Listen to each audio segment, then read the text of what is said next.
A family does not usually fall behind all at once. It starts with one bill moved to next Friday, one credit card payment delayed until payday, one utility notice folded in half, and placed under a magnet on the fridge like paper can become less dangerous if it is not flat.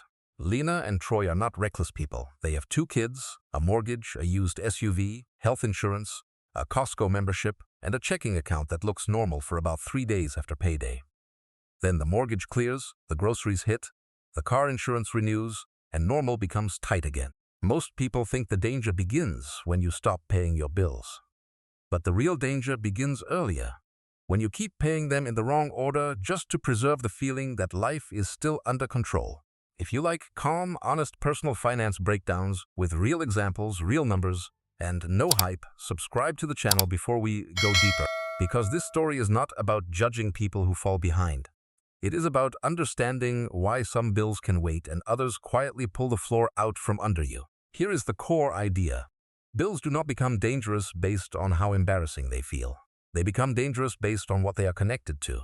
A bill connected to shelter, income, utilities, insurance, taxes, or transportation can change your life faster than a bill connected mainly to your credit score. That sounds obvious when you are calm. It becomes almost impossible to remember when you are scared. Because fear does not rank bills by consequence. Fear ranks bills by volume, color, shame, and the number of times your phone lights up during dinner. Lena sees the credit card alert first. Past due. Minimum payment required. Her stomach drops. She imagines their credit score falling, their mortgage rate someday getting worse, their future car loan becoming impossible, their financial life marked forever by one bad month. Troy sees the mortgage notice sitting beside it, but the mortgage company has not called. The app is not read. Nobody is texting. Nobody is using words like urgent. So strangely, the biggest bill feels less immediate than the smaller one screaming from a polished banking app. That is how smart families make expensive mistakes. They do not ignore bills because they do not care. They ignore the wrong bills because the loud ones hijack the room first. And in a month where there is only $1,200 left after groceries, gas, and daycare, the question is not, can they be responsible? The question is, which payment protects the family's ability to recover?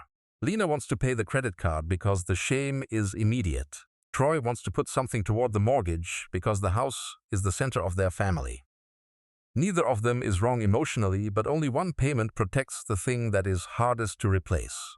This is the first hidden rule of falling behind. A bill connected to your foundation deserves a different level of attention than a bill connected to your reputation. A credit score matters, but a home is not a number. It is the place where your life keeps its shape.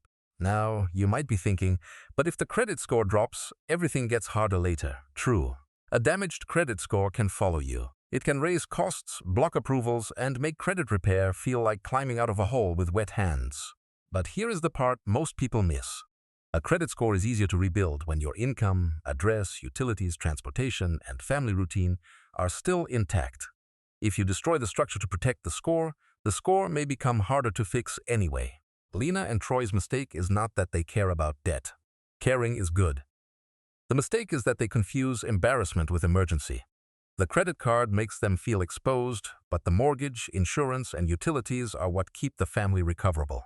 The overlooked part is the chain reaction. A missed mortgage payment can become late fees, notices, stress, legal timelines, and long-term housing pressure. A missed car insurance payment can turn one accident into a financial disaster. A missed utility bill can become deposits, reconnect fees, and a colder, harder month. After 3 months of paying the loudest bills first, the family could still look responsible on paper in one place while becoming unstable everywhere else. The credit card might be current, but the mortgage is behind. The app looks clean, but the house feels heavy. That is how middle-class families get trapped. Not because they stop paying everything, because they keep paying something. They just keep paying the wrong something first. Comment checklist below and check the pinned comment. I'll leave a free bill priority checklist there so you can see which payments protect stability, which ones protect credit, and which ones only protect your nerves for one afternoon. Now let's slow the story down and sort the family's bills into what actually matters first, because this is where personal finance becomes less about motivation and more about survival order. First, shelter. Lena and Troy look at the mortgage not as a monthly bill, but as the base of the entire family system. If the home becomes unstable, every other problem gets more expensive, more emotional, and harder to fix. A late credit card payment can bruise their credit score. A housing crisis can bruise the whole family routine. School mornings, work schedules, privacy, sleep, meals, documents, safety. The house is not just a payment, it is the container for recovery. Second, transportation. Their SUV is not fancy. It has a weird sound when turning left, a stain in the back seat, and a check engine light that appears like it has a personal vendetta. But it gets Troy to work and Lena to daycare pickup. That means the car payment and car insurance are not just transportation expenses, they are income protection. If the car disappears or becomes illegal to drive, the family's cash flow gets hit from both sides, less ability to earn and more cost to move. Third, utilities and basic communication. Power, water, heat, phone service, internet, if work or school depends on it. These bills are easy to underestimate because they feel ordinary. But ordinary is exactly what a family needs when money is unstable. Fourth, taxes and government-related debt. Lena hates this category the most because it feels cold, official, and confusing. But ignoring it does not make it smaller. Government debt is not always the loudest, but it can be one of the least forgiving if the family goes silent. Fifth, unsecured debt. Credit cards, medical bills, personal loans, old collections. These are real debts. They should not be mocked or ignored, but in a true crisis they usually belong behind the bills that keep shelter, income, utilities, insurance, and legal safety intact. Here is the psychological part. Lena and Troy know the order on paper, but knowing does not remove the shame. Paying the mortgage while letting the credit card go late still feels like failure, because the credit card app is designed to make the problem feel personal. Scarcity mindset turns every unpaid bill into a character judgment. It whispers that responsible families do not fall behind, that good parents always find a way, that one missed payment means they are becoming the kind of people they used to feel safe judging from a distance. But financial pressure does not care about identity. It does not care that Lena is careful, that Troy works hard, that they clipped coupons, skipped vacations, and waited to buy new shoes. The numbers only ask one question. What survives first? Lena starts with the mortgage company, not because the call feels good, but because the house is the center of the map. She asks what happens if they are late, what date matters, what fees apply, what options exist, and what has to be in writing. Troy calls the car lender next. He does not give a speech about being a good person. He asks for facts. Is there a grace period? Is there a deferment option? What happens after one missed payment? What happens after two? For the first time, the car loan becomes a timeline instead of a threat. Then they call the utility company before the disconnection notice becomes a crisis. The answer is not magic. There is still a balance. There is still stress. But now they have a payment plan, a date, and a number they can work around. The credit cards go into a different pile. Not forgotten. Not forgiven. Just placed where they belong. Lena writes hardship plan beside one card, minimum later beside another, and call medical billing beside the hospital statement she had been avoiding for weeks. Think about it this way. Their financial life is like a family minivan driving through a storm. The credit card is luggage in the back. The medical bill is a heavy box. The mortgage, utilities, insurance, and income are the tires, engine, headlights, and windshield. If the luggage shifts, that is a problem. If the headlights go out, the engine fails, or the tires come off, the whole family is stranded. That is the difference between a bill that hurts and a bill that breaks the vehicle carrying your life. This is why paying every creditor a little can be a trap. It feels fair, but fairness is not always protection. Giving $20 to everyone may still leave the mortgage short, the car vulnerable, the utilities unpaid, and the family no safer than before. The smarter move is not equal payment, it is strategic payment.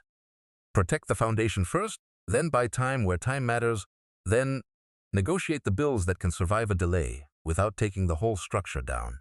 Comment traps below if you want the free checklist. I'll pin it in the comments so you can see which bills are emotionally loud, which bills are structurally dangerous, and how to sort them before panic starts spending for you. By Sunday night, Lena and Troy are still not comfortable, but they are no longer guessing. They know what gets paid first, what gets called Monday morning, what gets negotiated, and what has to wait without shame taking over the whole house. The next morning, Lena and Troy build what they call the survival order. Mortgage first, then the bills that keep work possible, then utilities, then insurance, then government obligations, then unsecured debt. It is not pretty, but it is honest. They also stop pretending a budget is only about cutting small pleasures. Yes, they pause subscriptions. Yes, they reduce eating out. Yes, they delay anything unnecessary. But the bigger shift is that every dollar now has to answer one question. Does this protect the family's ability to recover? They call before they are cornered. They ask for hardship options, due date changes, payment plans, fee waivers, and written confirmation. Some calls help, some do not. But every call gives them something fear never gave them: information. They also become careful with old debt. No quick payment just to make a collector stop talking. No admitting things in writing without understanding the account. No handing over money before knowing who owns the debt, how old it is, and what agreement is actually being made. Finally, they create a 30-day breathing room plan. Not a perfect debt-free journey, not a miracle spreadsheet, just a simple map of what must be paid, what must be called, what can be delayed, and what cannot be allowed to fail. The deeper lesson is that falling behind does not only reveal a money problem. It reveals which decisions were being made from shame instead of strategy. It shows whether a family is trying to look stable or actually stay stable. The bill that protects the foundation comes before the bill that protects the image. That is the sentence Lena and Troy right at the top of the notebook. So look at your own financial life. Are you paying the bill that keeps your household standing? Or the bill that makes you feel less embarrassed? Are you protecting your recovery? Or just buying a few quiet hours from fear?